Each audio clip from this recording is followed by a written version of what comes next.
जी हाँ, नमस्कार साथियों, आप सभी का अपना इस ऑनलाइन प्लेटफ़ॉर्म में स्वागत है और मैं ऐसा आशा करता हूँ कि आपकी तैयारी बहुत ही अच्छा से चल रही है। और आप सभी को पता ही है साथियों कि मध्य प्रदेश संविदा शिक्षक वर्ग 3 का एग्ज़ाम डेट काफ़ी नज़दीक है और ऐसे में आपके लिए प्रैक्टिस करना बेहद ज़रूरी हो जाता है साथियों। और प्रैक्टिस के लिए या तो आप बुक के माध्यम से तैयारी कर सकते हैं या फिर कोई ऑनलाइन टेस्ट लगा सकते हैं या फिर आप पुराने पेपरों को हल कर सकते हैं जो कि ऑफिशियल वेबसाइट पे आपको देखने को मिलते हैं, जो ईएसबी के क्वेश्चन होते हैं जो एग्ज़ाम में पूछे गए हैं। और इस क्लास में हम उन्हीं क्वेश्चनों पे चर्चा करने वाले हैं, क्योंकि मैं इस क्लास के माध्यम से, इस चैनल के माध्यम से जो भी क्लासेस मैं आप लोगों को देने का प्रयास करता हूं, मैं वही क्वेश्चन लेके आता हूं जो साथियों जो मध्य प्रदेश संविदा शिक्षक वर्ग 3 में पिछले बार पूछे गए, पिछले बार में यानी कि 2022 में जो पूछे गए क्वेश्चन हैं। क्योंकि आप सभी को पता है कि एग्ज़ाम जो अलग अलग डेट पे होता है और अलग अलग शिफ्ट में होता है, और हर एक शिफ्ट के क्वेश्चनों को समझना हमारे लिए बहुत ही ज़रूरी होता है, जिससे कि आपको क्वेश्चनों का लेवल आपको पता चलेगा, प्लस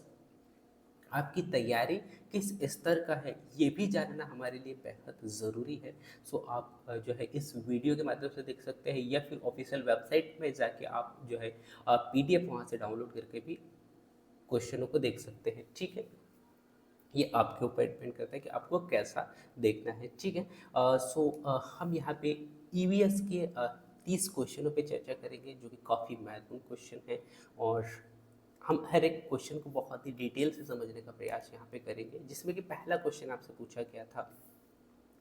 और आप लोगों को बता दूं साथियों कि यदि आप ऑफलाइन या मैं कह सकता हूँ कोई बुक के माध्यम से प्रैक्टिस करना चाह रहे हो, तो आप ये बुक को आप परचेज कर सकते हैं, जो कि चक्षु प्रकाशन द्वारा प्रकाशित बुक है, जिसमें कि बहुत ही अच्छे लेवल के क्वेश्चन इन्होंने यहाँ पे देने का प्रयास किए हैं। और इनके क्वेश्चनों का लेवल मुझे काफ़ी अच्छा लगा। सो आप इस बुक को परचेज़ कर सकते हैं, जिसका लिंक इसी वीडियो के डिस्क्रिप्शन में मिल जाएगा। सो वहाँ से जाके आप ऑनलाइन परचेज़ कर सकते हैं और आपकी तैयारी को और भी बेहतर कर सकते हैं। ठीक है, पहला क्वेश्चन जो कि यहाँ पे पूछा गया था ईवीएस का, जिसमें कि निम्नलिखित में से कौन सा ईवीएस के व्यवसाय सॉरी ईवीएस के व्यापक विषयों के अंतर्गत नहीं आता है। अच्छा, मैं आप लोगों को और एक महत्वपूर्ण पॉइंटों से साथी बता दूं, क्योंकि बहुत बार होता है कि जब हम एग्ज़ाम हॉल में बैठते हैं ना, तो हम घबरा जाते हैं और घबराने के कारण हम क्वेश्चनों को अच्छा से पढ़ नहीं पाते हैं।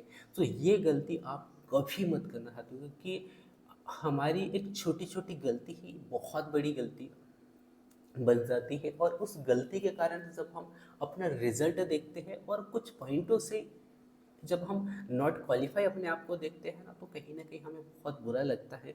सो आप सभी से मेरा एक ही रिक्वेस्ट रहेगा कि आप रिलैक्स होके जाइए, और एग्ज़ाम हॉल में जब आप बैठते हो, सो आप क्वेश्चनों को बड़े अच्छे से और बड़े ध्यान से देखिएगा, और क्वेश्चन में क्या पॉजिटिव पूछा जा रहा है या नेगेटिव पूछा जा रहा है, ये तो आपको देखना ही है कि क्वेश्चन पूछ क्या रहा है, और उस आधार पे आपको आंसर वहाँ पे देना है। ठीक है, पहला क्वेश्चन जैसे कि आप यहाँ पे देख पा रहे होंगे, और इस क्लास को देखने का फ़ायदा ये होगा कि आपको ये पता चलेगा कि संविदा शिक्षक वर्ग 3 में क्वेश्चन पूछे कैसे जाते हैं। आप जो एग्ज़ाम देने वाले हो उसमें क्वेश्चन कैसे पूछे जाते हैं, ये आपको यहाँ पे देखने को मिलेगा। जिसमें कि पहला क्वेश्चन आपसे ईवीएस से पूछा गया था कि निम्नलिखित में से कौन ईवीएस के व्यापक विषयों के अंतर्गत नहीं आता है, जिसमें कि नेगेटिव आपको नहीं वाला बताना है। जिसमें कि ऑप्शन दिया गया था परिवार और रिश्तेदार, सेकंड ऑप्शन था पौधे, थर्ड ऑप्शन था आश्रय, फोर्थ ऑप्शन आपसे यहाँ पे आपको दिया गया था चीज़ें जो हम बनाते हैं और करते हैं। सो इस क्वेश्चन का राइट आंसर आपको देखने को मिलेगा, जिसमें कि ईवीएस के व्यापक विषय के अंतर्गत नहीं आने वाला एक ही दिख रहा है, पौधा। यदि मैं ईवीएस के व्यापक विषयों के अंतर्गत की बात करूँ, तो जिसमें कि आपको पर्यावरण, परिवार, रिश्तेदार और आश्रय, और जो हम जो चीज़ बनाते हैं और करते हैं, ये तीनों किसके अंतर्गत आ जाएंगे, व्यापक विषय के अंतर्गत, यानी कि ईवीएस के अंतर्गत आप इनको देख सकते हैं। ठीक है, लेकिन यहाँ पे पौधा जो है ईवीएस विषयों के अंतर्गत नहीं है। तो इस क्वेश्चन का right answer B option is the right answer. ठीक है, इसके बाद में और एक बात बता दूं साथियों कि आपको आंसर वही मानना है कर कर जो जो पीईबी आंसर मानता है। क्योंकि बहुत बार हम क्या करते हैं कि जैसे जो पेडागोजी जो सब्जेक्ट होता है वो, या फिर सीडीपी होता है, उसमें क्वेश्चन जो होते हैं ना उन क्वेश्चनों को आंसर जो है हम समझने में या फिर हम अपने हिसाब से जो है आंसर लगाने का प्रयास करते हैं, तो वो गलती भी आप जो है कभी मत करना जिससे कि आपका क्वेश्चन गलत हो, ठीक है। इसके बाद में नेक्स्ट अगला जो क्वेश्चन यहाँ पे पूछा गया था ईवीएस का सेकंड क्वेश्चन, जो कि आप देख पा रहे होंगे।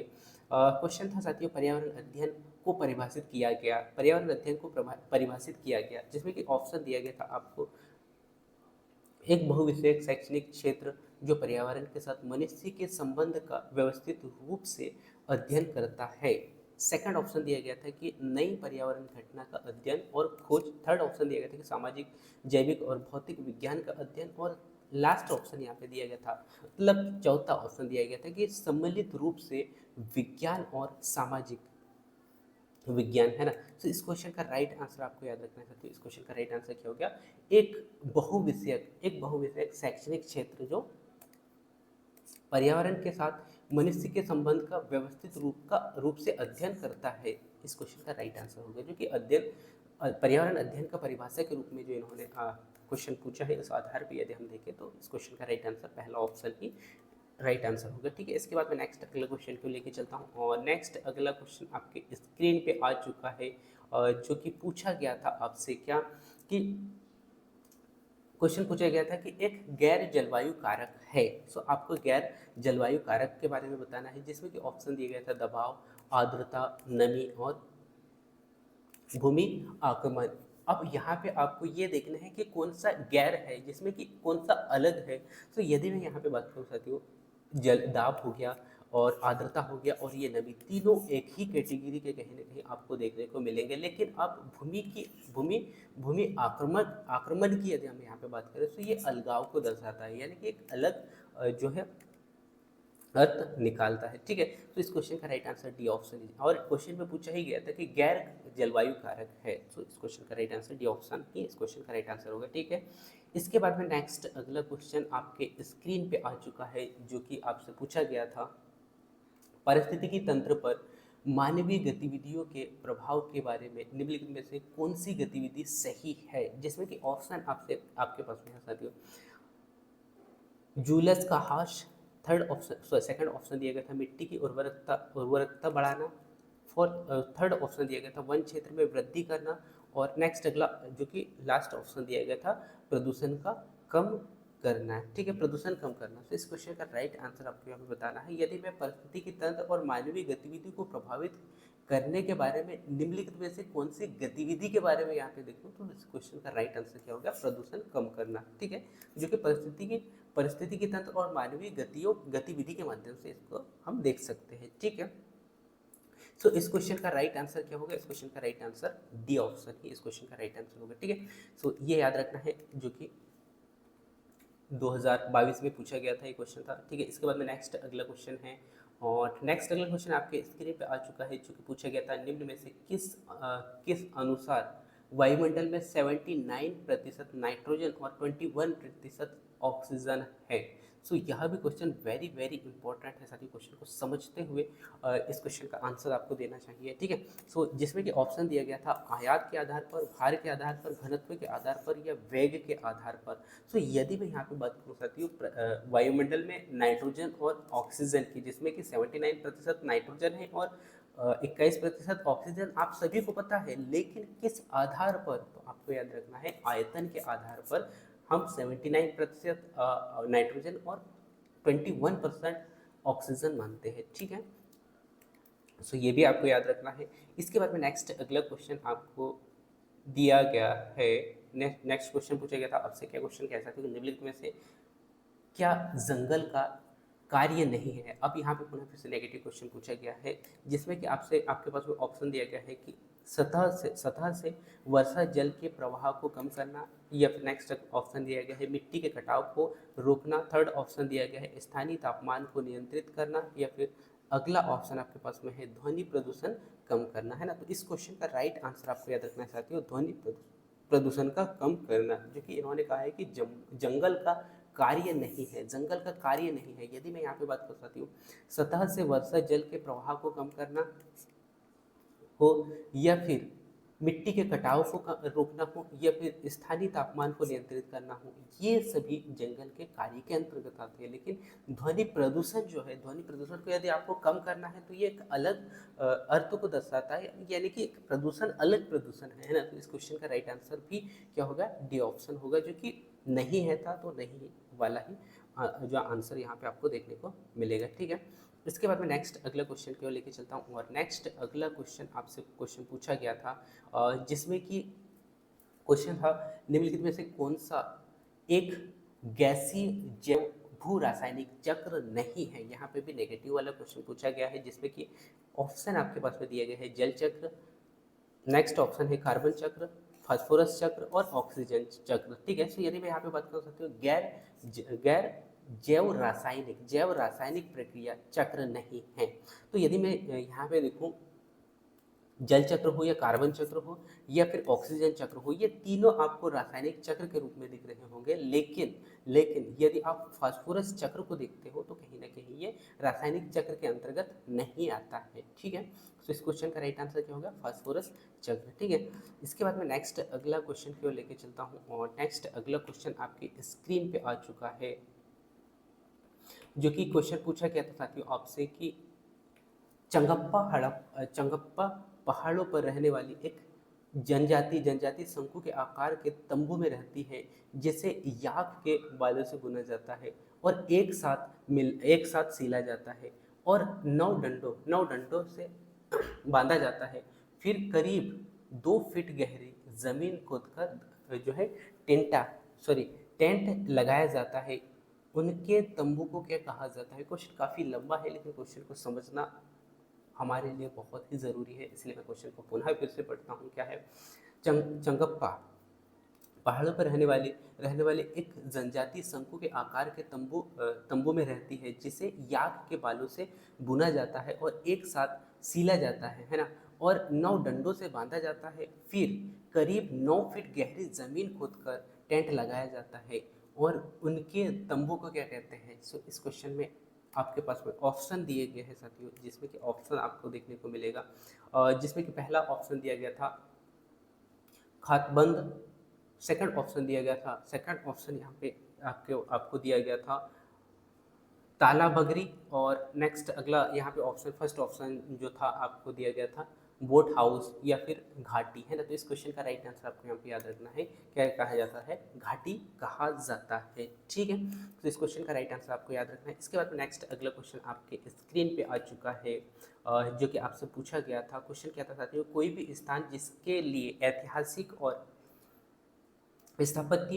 स्थापत्य या संस्कृति के संरक्षण की आवश्यकता होती है, क्या कहलाती है। क्वेश्चन को मैं पुनः फिर से रिपीट करता हूँ कि कोई भी स्थान जिसके लिए ऐतिहासिक और स्थापत्य या संस्कृति के संरक्षण के लिए आवश्यक होती है, ठीक है, क्या कहलाता है। जिसमें कि ऑप्शन दिया गया है आपके पास में विरासत, थर्ड ऑप्शन है धनुष्कार, या फिर नेक्स्ट अगला ऑप्शन आपके पास में है कोरबेल्ड या फिर इच्छुक विरासत। तो इस क्वेश्चन का राइट आंसर आपको याद रखना साथियों, क्या होगा, इस क्वेश्चन का राइट आंसर होगा विरासत परिसर। ठीक है, ये आपको यहाँ पे याद रखना है। इसके बाद में नेक्स्ट अगला क्वेश्चन आपके स्क्रीन पे आ चुका है, जो कि आपसे क्वेश्चन पूछा गया था कि विरासत के प्रति जागरूकता के संबंध में यहाँ पे जो आपको दिया गया है कि विरासत के प्रति जागरूकता के संबंध में INTACH का पूरा नाम आपको यहाँ पे बताना है। ठीक है, जिसमें कि ऑप्शन दिया गया था कलकत्ता और संस्कृति विरासत के लिए भारतीय राष्ट्रीय न्यास, इसके बाद में कला और सहकारी विरासत के लिए भारतीय राष्ट्रीय न्यास, और उसके बाद में थर्ड ऑप्शन दिया गया था कि जो है स्थापत्य और सुल्लेख विरासत के लिए भारतीय राष्ट्रीय न्यास, या फिर अगला ऑप्शन यहाँ पे दिया गया था जो कि आपको स्क्रीन पे दिख नहीं रहा होगा, जो कि मैं दिखाने का प्रयास करूँगा। सो आपके स्क्रीन पे आया होगा कि पुरातात्विक संचाई विरासत के लिए भारतीय राष्ट्रीय न्यास, है ना। तो इस क्वेश्चन का राइट आंसर आपको याद रखना साथियों, जो कि होगा कला और संस्कृति विरासत के लिए भारतीय न्यास, है ना, कला एवं संस्कृति के लिए भारतीय न्यास। ठीक है, जो कि INTACH का पूरा नाम होता है। ठीक है, सो ये याद रखना है। इसके बाद मैं नेक्स्ट अगले क्वेश्चन को लेके चलता हूँ, और नेक्स्ट अगला क्वेश्चन क्या है साथियों, आपके स्क्रीन पे आ चुका है। नेक्स्ट अगला क्वेश्चन क्या है कि भारत सरकार ने ग्रामीण लोगों के जीवन की गुणवत्ता में सुधार और महिलाओं को गोपनीयता और सम्मान प्रदान करने के उद्देश्य से कौन सा कार्यक्रम और कब शुरू किया था। अब यहाँ पे जो है करंट अफेयर्स के भी क्वेश्चन कहीं ना कहीं आपको देखने को मिलेंगे साथियों, है ना। सो इन क्वेश्चनों को भी आपको ध्यान रखना है। सो इस क्वेश्चन के आधार पे यदि हम ऑप्शन देखें तो पहला ऑप्शन दिया गया था कि 1986 में केंद्रीय ग्रामीण स्वच्छ कार्यक्रम चलाया गया था। नेक्स्ट अगला 1987 में राष्ट्रीय महिला स्वास्थ्य और स्वच्छता के आधार पर चलाया गया था, और 1990 में संपूर्ण संपूर्ण स्वच्छता अभियान कार्यक्रम चलाया गया था। और नेक्स्ट अगला जो ऑप्शन आपको देखने ही रहा होगा, जो कि मैं यहाँ पे दिखाने का प्रयास करूँगा, जो कि अब स्क्रीन पे आया होगा, सन 1988 में राष्ट्रीय ग्रामीण विकास और स्वच्छता कार्यक्रम, है ना। तो भारत सरकार ने ग्रामीण लोगों के जीवन की गुणवत्ता में सुधार लाने के लिए महिलाओं को गोपनीय और सम्मान प्रदान करने के उद्देश्य से जो कार्यक्रम चलाया गया था, वो चलाया गया था साथियों 1986 में केंद्रीय ग्रामीण स्वच्छता कार्यक्रम, जो कि इस क्वेश्चन का राइट आंसर पहला ही ऑप्शन होगा, ठीक है। सो ये याद रखना है। इसके बाद मैं नेक्स्ट अगला क्वेश्चन को लेकर चलता हूँ, और नेक्स्ट अगला क्वेश्चन आपसे पूछा गया था, जो कि आपके स्क्रीन पे आ चुका है। क्वेश्चन कैसा था, भारत के प्रधानमंत्री ने स्वच्छ भारत मिशन कब शुरू किया था। ये भी क्वेश्चन वेरी वेरी इंपॉर्टेंट है।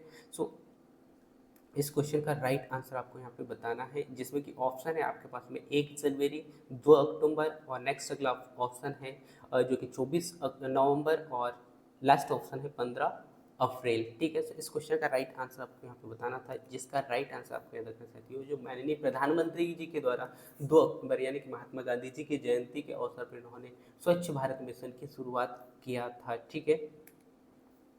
सो ये याद रखना है। इसके बाद मैं नेक्स्ट अगले क्वेश्चन की ओर लेके चलता हूँ, और नेक्स्ट अगला क्वेश्चन आपके स्क्रीन पे आ चुका है, जो कि पूछा गया था, भारत सरकार द्वारा इनको की स्थापना यहाँ पे कब किया गया था, ये आपको यहाँ पे बताना है, जिसमें कि ऑप्शन आपके पास में यहाँ पे दिख रहे होंगे, और जो कि मैं इसको साइड करता हूँ, और यहाँ पे ऑप्शन आप देख पा रहे होंगे साथियों 1953, उसके बाद में एक एक गलत करना है, 1953, 1957 और 1960 और 1962, है ना। तो इनमें से आपको यहाँ पे याद रखना है। तो इस क्वेश्चन का राइट आंसर क्या होगा साथियों 1962, क्योंकि 1962 को ही भारत सरकार द्वारा इनको की स्थापना किया गया था, ठीक है। तो ये याद रखना है। इसके बाद मैं नेक्स्ट अगले क्वेश्चन की ओर लेके चलता हूँ, और नेक्स्ट अगला क्वेश्चन आपके स्क्रीन पे आ चुका है, जो कि क्वेश्चन क्या है साथियों, क्वेश्चन क्या पूछा गया था कि टल्स यानी कि TIRLS का पूरा नाम आपको यहाँ पे बताना था, जिसे इसरो के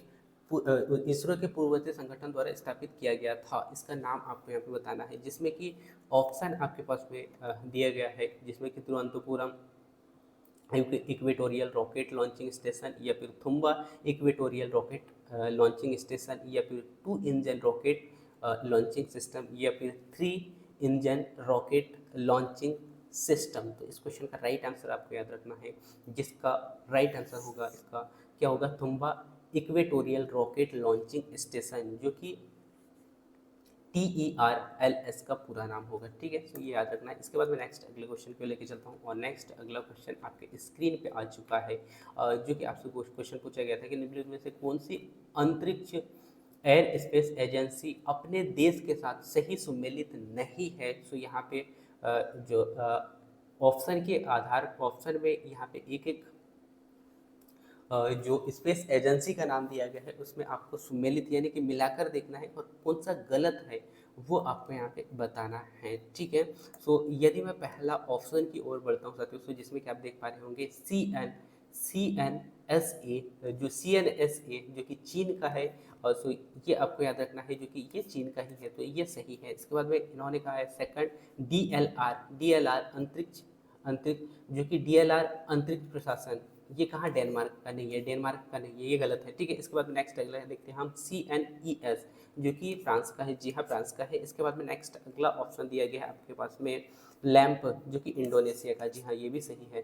तो इस क्वेश्चन का राइट आंसर आपको याद रखना साथियों, इस क्वेश्चन का राइट आंसर क्या होगा, गलत के आधार पर यदि हम देखें तो इस क्वेश्चन का राइट आंसर होगा DLR अंतरिक्ष प्रशासन डेनमार्क। सो यहाँ से 4 क्वेश्चन आपके कंप्लीट हुए। पहला CNAS कहाँ का है? सो आपको याद रखना है चीन का है। इसके बाद में नेक्स्ट अगला CNES जो कि फ्रांस का है, और लेपन लेपन जो कि कहाँ का है? इंडोनेशिया का है। ठीक है, सो ये अंतरिक्ष स्पेस एजेंसी थे जो कि आपको याद रखना है। इसके बाद में नेक्स्ट अगला क्वेश्चन को लेके चलता हूँ, और नेक्स्ट अगला क्वेश्चन आपके स्क्रीन पे आ चुका है, जो कि वेरी वेरी इंपॉर्टेंट क्वेश्चन है, जो कि भारत में पहला उपग्रह आप सभी को पता है आर्यभट्ट प्रक्षेपित किया गया था। सो उस आर्यभट्ट का वजन कितना है, ये आपसे यहाँ पे क्वेश्चन पूछा गया है।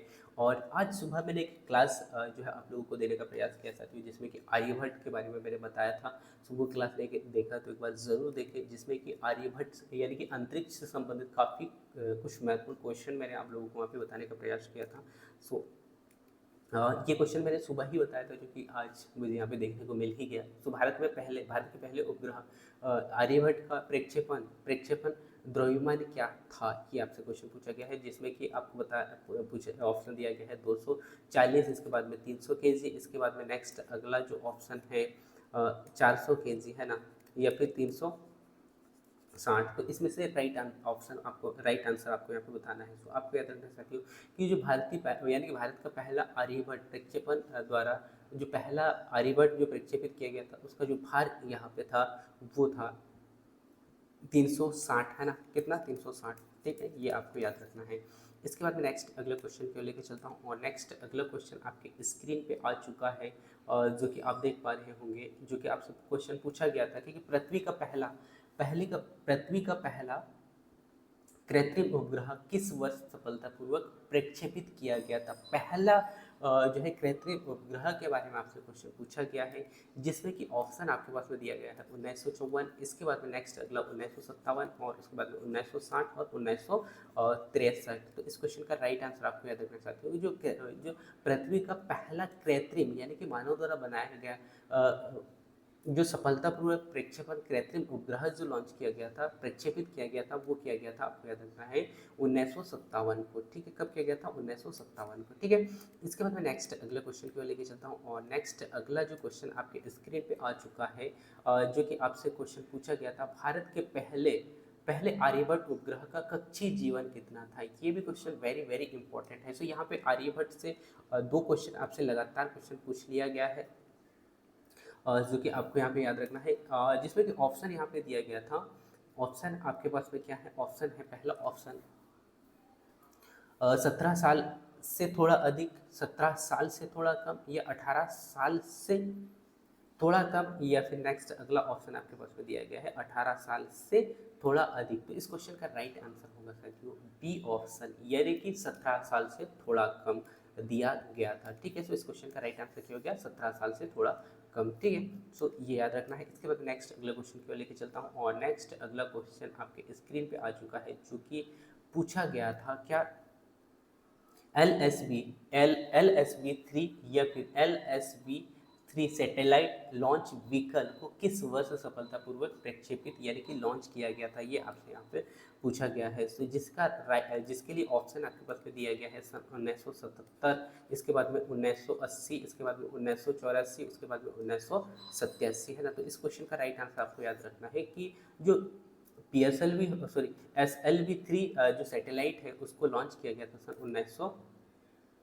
1980 को, है ना। कब? 1980 को लॉन्च किया गया था। ठीक है, या प्रक्षेपित किया गया था, ये आपको याद रखना है। इसके बाद नेक्स्ट अगला क्वेश्चन की ओर लेके चलता हूँ, और नेक्स्ट अगला क्वेश्चन आपसे पूछा गया था, जिसमें कि क्वेश्चन आ चुका है, निम्नलिखित में से कौन सा उपग्रह SLV 3 के प्रथम सफल प्रक्षेपण द्वारा प्रक्षेपित किया गया था। सो क्वेश्चन को मैं पुनः फिर से रिपीट करता हूँ कि कौन सा उपग्रह, क्वेश्चन क्या है कि कौन सा उपग्रह SLV या फिर SLV 3 सैटेलाइट लॉन्चिंग व्हीकल 3 के प्रथम सफल प्रक्षेपण द्वारा प्रक्षेपित किया गया था, जिसमें कि ऑप्शन है आपके पास में रोहिणी सैटेलाइट, सेकंड ऑप्शन है कार्टोसैट 1, या फिर थर्ड ऑप्शन है कार्टोसैट 2, या फिर रोहिणी सैटेलाइट। सो इस क्वेश्चन का राइट आंसर आपको याद रखना साथियों रोहिणी सैटेलाइट के द्वारा ही SLV 3 को प्रक्षेपित किया गया था। ठीक है, सो ये याद रखना है। इसके बाद मैं नेक्स्ट अगला क्वेश्चन के लेके चलता हूँ, और नेक्स्ट अगला क्वेश्चन आपके स्क्रीन पे आ चुका है, जो कि पूछा गया है, निम्नलिखित में से कौन सा उपग्रह कक्षा में पहुंचने में विफल रहा, है ना। क्वेश्चन क्या पूछा गया था कि निम्नलिखित में से कौन सा उपग्रह कक्षा में पहुंचने में विफल रहा था, जिसमें कि ऑप्शन आपके पास में दिए गए हैं। पहला ऑप्शन दिया गया है SROSS-1, या फिर SLV-3D1, या फिर नेक्स्ट अगला ऑप्शन दिया गया है SROSS-SSC2, या फिर नेक्स्ट अगला ऑप्शन दिया गया है NIUSAT। सो इस क्वेश्चन का राइट आंसर आपको याद रखना है SROSS-1 के द्वारा जो है पहला उपग्रह पहुंचने में क्या किया गया था, ये विफल हुआ था, ठीक है। सो विफल उपग्रह भी आपसे पूछा जा सकता है, सो कौन सा था, SROSS, ठीक है। इसके बाद में नेक्स्ट अगला क्वेश्चन को लेके चलता हूँ, और नेक्स्ट अगला क्वेश्चन आपके स्क्रीन पे आ चुका है। और क्वेश्चन क्या है साथियों, क्वेश्चन आपसे पूछा गया था, 84 नंबर का क्वेश्चन पूछा गया है। इसरो के निम्नलिखित उपग्रहों पर विचार आपको करना है, और उस विचार के आधार पर आपको आंसर देना है, ठीक है। सो जिसमें कि जो आपके पास में ऑप्शन दिया गया है चर्चा करने के लिए, रोहिणी उपग्रह RSD2, या फिर सेकंड जो है वो है रोहिणी उपग्रह RS1, या रोहिणी उपग्रह पेलोड जो है रोहिणी प्रौद्योगिकी पेलोड, जिसे हम RTP कहते हैं, रोहिणी टेक्नोलॉजी पेलोड, ठीक है। तो इसमें कौन सा मिशन सफल रहा ये आपको बताना है। तो यदि मैं यहाँ पे बात करूँ साथियों इस क्वेश्चन की, तो इस क्वेश्चन में आप देख पा रहे होंगे क्या कि जो रोहिणी उपग्रह है, रोहिणी उपग्रह है और रोहिणी उपग्रह फर्स्ट या रोहिणी उपग्रह D2 है, ये दोनों सफल रहे, है ना। और असफलता के आधार पर यदि हम देखें तो रोहिणी प्रक्षेपित पेलोड, जिसे हम कहते हैं RTP, सो सफलता के आधार पर यदि हम यहाँ पे देखें तो ये दो मिशन हमें देखने को मिलते हैं, ठीक है। तो इस क्वेश्चन का राइट आंसर भी क्या होगा, पहला और दूसरा, यानी कि पहला ऑप्शन ही इस क्वेश्चन का राइट आंसर होगा, ठीक है।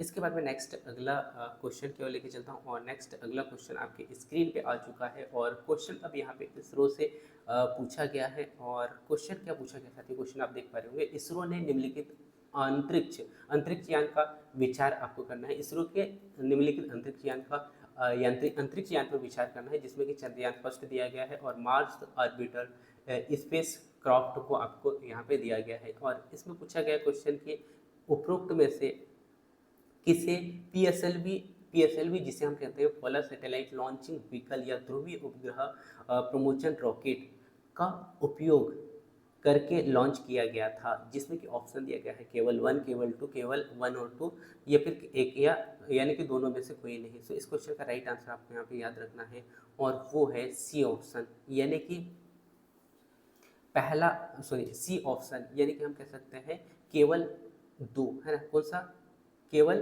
केवल 2 नहीं बोल सकते हम, केवल फर्स्ट और सेकंड, यानी कि चंद्रयान फर्स्ट और चंद्रयान जो मार्शल ऑर्बिट स्पेस रॉकेट है, इन दोनों में जो लॉन्च, इन दोनों को लॉन्च किया गया था PSLV के द्वारा, ठीक है। PSLV के द्वारा इनका उपयोग करके इनका लॉन्च किया गया था, ठीक है। सो ये आपको यहाँ पे याद रखना है। इसके बाद मैं नेक्स्ट अगला क्वेश्चन को लेके चलता हूँ, और नेक्स्ट अगला क्वेश्चन आपके स्क्रीन पे आ चुका है। और क्वेश्चन पूछा गया था साथियों पुनः फिर से उपग्रह से आ गया है। सो पिछले बार जो क्वेश्चन पूछे गए थे साथियों, सबसे ज़्यादा पूछे गए थे अंतरिक्ष से, जो कि आप देख भी पा रहे होंगे EVS में, है ना। सो क्वेश्चन क्या है कि निम्नलिखित में से न्यू स्पेस इंडिया लिमिटेड का कार्य आपको यहाँ पे बताना है, जिसमें कि 3 ऑप्शन है, उपग्रह बनाना, या फिर ग्रहों से संबंधित उपग्रह के लिए लॉन्चिंग सेवाएं प्रदान करना, या भारतीय उद्योग के माध्यम से उपग्रह निर्माण को सुगम बनाना। तो इस क्वेश्चन का राइट आंसर आपको बताना है। सो यदि मैं यहाँ पे बात करूँ साथियों न्यू स्पेस इंडिया लिमिटेड का कार्य के आधार पर यदि हम यहाँ पे देखें तो इस क्वेश्चन का राइट आंसर क्या होगा, फर्स्ट और 3, यानी कि पहला और तीसरा इस क्वेश्चन का राइट आंसर, सॉरी इस क्वेश्चन का राइट आंसर के यदि हम यहाँ पे देखें तो तीनों होंगे। जैसे जो इंडिया जो स्पेस इंडिया लिमिटेड का जो कार्य होता है साथियों, जिसमें कि आपको उपग्रह बना, इनको उपग्रह यहाँ पे उपग्रह भी बनाए जाते हैं, और ग्रहों से संबंधित उपग्रह को लॉन्चिंग सेवाएं भी प्रदान करती है, साथ ही साथ भारतीय उद्योग के माध्यम से उपग्रह निर्माण को भी सुगम बनाने में महत्वपूर्ण भूमिका निभाती है, ठीक है। तो इस प्रकार इस क्वेश्चन का राइट आंसर क्या होगा, डी ऑप्शन ही इस क्वेश्चन का राइट आंसर होगा, ठीक है। सो इंडिया न्यू यानी कि कौन सा न्यू स्पेस इंडिया लिमिटेड का कार्य है, सो ये तीनों कार्य आपको याद रखना है। इसके बाद मैं नेक्स्ट अगला क्वेश्चन की ओर लेके चलता हूँ, और नेक्स्ट अगला क्वेश्चन आपसे पूछा गया था, जो कि अब यहाँ पे क्वेश्चन पूछा गया है, छोटे समूह के परिवार के दौरान शिक्षक को क्या सुनिश्चित करना चाहिए। जिसमें कि ऑप्शन आपके पास में दिया गया है, हर चर्चा लक्ष्योन्मुखी होना चाहिए, या फिर चर्चा में सक्रिय रूप से भाग लेने के लिए बच्चों के पास में विषय के बारे में पर्याप्त जानकारी है, या फिर किसी किसी भी दृष्टि से या मत का अनादर या उपहास नहीं करना चाहिए। तो इस क्वेश्चन का राइट आंसर आपको यहाँ पे बताना है। यदि मैं यहाँ पे बात करूँ साथियों, समूह चर्चा के आधार पर यदि हम देखें तो क्या सुनिश्चित करना चाहिए, हर हर्ष और चर्चा का लक्ष्योन्मुखी होना चाहिए। जी हाँ, बिल्कुल होना चाहिए। और चर्चा में सक्रिय रूप से भाग लेने के लिए बच्चों के पास में विषय के बारे में पर्याप्त जानकारी होना चाहिए, ये भी होना चाहिए। इसके बाद में किसी भी दृष्टि से या मत यानी कि चुनाव का अनादर या उपहास नहीं होना चाहिए। जी हाँ, बिल्कुल। तो इस क्वेश्चन का राइट आंसर डी ऑप्शन ही इस क्वेश्चन का राइट आंसर होगा, जो कि चर्चा के दौरान इन तीनों का महत्वपूर्ण रोल होता है। ठीक है, इसके बाद मैं नेक्स्ट अगले क्वेश्चन पे लेके चलता हूँ, और नेक्स्ट अगला क्वेश्चन आपके स्क्रीन पे आ चुका है, जो कि 88वें नंबर का क्वेश्चन आपसे पूछा गया था। जो कि क्वेश्चन है साथियों, कई छात्र छोटे परिवार चर्चा का आनंद लेते हैं, क्यों। आपको यहाँ पे बताना है क्यों लेते हैं।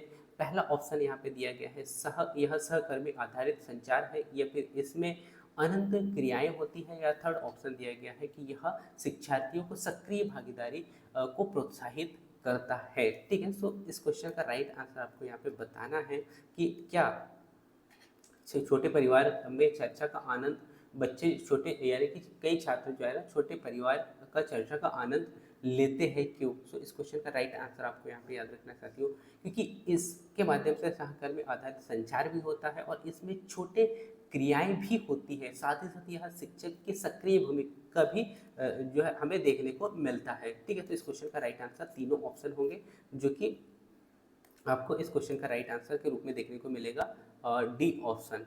जी हाँ, डी ऑप्शन इस क्वेश्चन का राइट आंसर है। ठीक है, इसके बाद में नेक्स्ट अगला क्वेश्चन आपसे क्वेश्चन पूछा गया है कि कौशल जो छात्र छोटे परिचर्चा के माध्यम से विकसित करते हैं, जिसमें कि पहला जो ऑप्शन दिया गया है विश्लेषणात्मक, और नेक्स्ट अगला है संचालनात्मक। क्या पहला हो सकता है, या सेकंड हो सकता है, या दोनों हो सकते हैं, या फिर दोनों में से कोई नहीं हो सकते, है ना। तो इस क्वेश्चन का राइट आंसर आपको यहाँ पे याद रखना है कि जो विश्लेषण और संचार में से यानी कि छोटे परिवार चर्चा के माध्यम से जो विकास विकसित होता है, वो होता है, आपको याद रखना है, केवल दो, यानी कि संचार, है ना। छोटे परिवार के माध्यम से आप संचार का विकास कर सकते हैं। ठीक है, इसके बाद मैं नेक्स्ट अगला क्वेश्चन को लेके चलता हूँ, और नेक्स्ट अगला क्वेश्चन आपके स्क्रीन पे आ चुका होगा, जो कि आप देख पा रहे होंगे। क्वेश्चन है निम्नलिखित में से ईवीएस शिक्षण अधिगम की अवलोकन पद्धति का लाभ नहीं है। यहाँ पे पुनः फिर से नेगेटिव क्वेश्चन पूछा गया है, जिसमें कि ऑप्शन आपके पास में दिया गया है।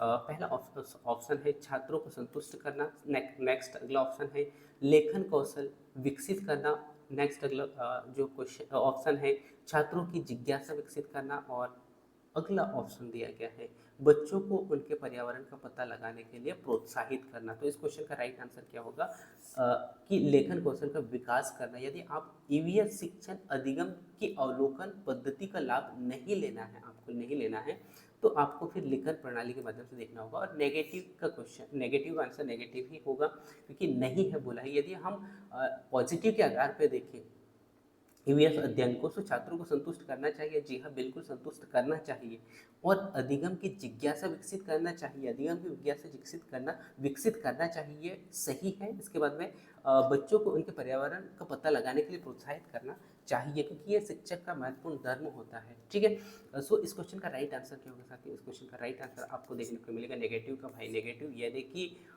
लेखन कौशल का विकास करना ही इस क्वेश्चन का राइट आंसर होगा, जो कि नेगेटिव क्वेश्चन पूछा गया था, तो उसका आंसर हमें नेगेटिव ही देना था। ठीक है, तो इस प्रकार हमने यहाँ पे 30 क्वेश्चनों पे चर्चा कर लिया, और मैं ऐसा आशा करता हूँ कि आपने हर एक क्वेश्चन को बहुत ही डिटेल से समझने का प्रयास किया, और इस क्लास के माध्यम से ये तो पता चल गया साथियों कि आपको ईवीएस के क्वेश्चन कैसे पूछे जाने वाले हैं, और संविदा शिक्षक वर्ग 3 में क्वेश्चन किस लेवल से पूछे जाते हैं, कैसे पूछे जाते हैं, और उन क्वेश्चनों को हमें कैसे हैंडल करना है ना। ये आप बहुत अच्छा से सीख गए होंगे। और ऐसे ही क्लासेस इस चैनल के माध्यम से मैं हर एक सब्जेक्ट का अलग अलग देने का प्रयास कर रहा हूँ साथियों। यदि मैं पूरे क्वेश्चन एक ही साथ देता हूँ तो कहीं ना कहीं वो क्लास बहुत बड़ा हो जाएगा और 2 या 3 घंटे का हो सकता है। और बहुत सारे लोग जो है क्लासेस देख देख के परेशान हो जाते हैं या बोर हो जाते हैं। इसीलिए मैंने यहाँ पे सब्जेक्ट वाइज एक एक सब्जेक्ट का क्लास मैंने आप लोगों को यहाँ पे देने का प्रयास किया है। और यदि आपके पास में टाइम बहुत कम है और आपको तैयारी और बहुत ज़्यादा करना है तो आप सबसे मेरा एक ही रिक्वेस्ट है कि आप कहीं से भी कोई भी क्लासेस ना देके आप ईएसबी के वेबसाइट पे जाए, जो कि एमपीपीईबी का जो वेबसाइट है जो एग्ज़ाम ले रहा है ईएसबी, उसके वेबसाइट पे जाना है और वहाँ पे पुराने पेपर को आपको डाउनलोड करना है। जो कि 2022 में जो पेपर हुए हैं सभी पेपर आपको वहाँ पे देखने को मिलेंगे, अलग अलग डेट के, अलग अलग शिफ्ट के।